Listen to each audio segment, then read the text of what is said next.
Kenyan benefits, even in the process of importation.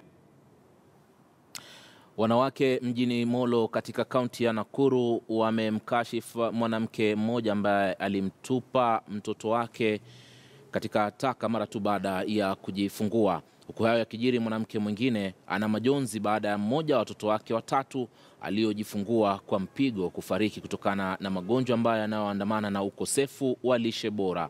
Miswale Zingizi anaarifu.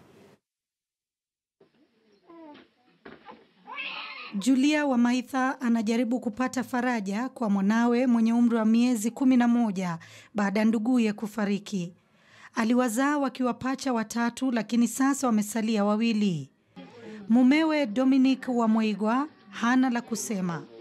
Ni wiki jana tu ambapo pacha wote watatu waliangaziwa kwenye gazeti la The Standard kama baadhi ya Wakenya wanaoteseka kwa kukosa chakula. Sasa mmoja amefariki na kati ya wawili waliobaki, huyu anaugua.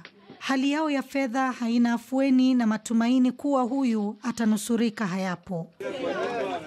Kilomita chache kutoka kwao, wanakijiji wameshangazwa na kitendo cha mwanamke mwingine. Mtu amejifungua mtoto na akaweka kwa paper bag na akatupa.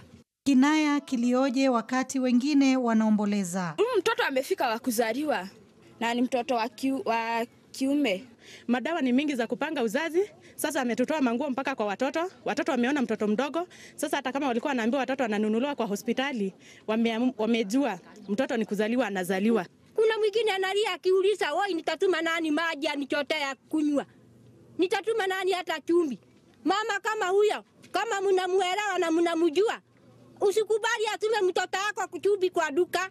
Kwa maana hiyo kama gerea huyo yake angetuma yeye kesho ama kesho kutwa. Aliyefanya kitendo hiki hajulikani, lakini kina mama wamewaonya wenzao dhidi ya hatua kama hizi. Kwa Julia na mumewe, hata hivyo, hatua waliochukua wanahabari wa The Standard kumpeleka mwanawe hospitalini ilikuwa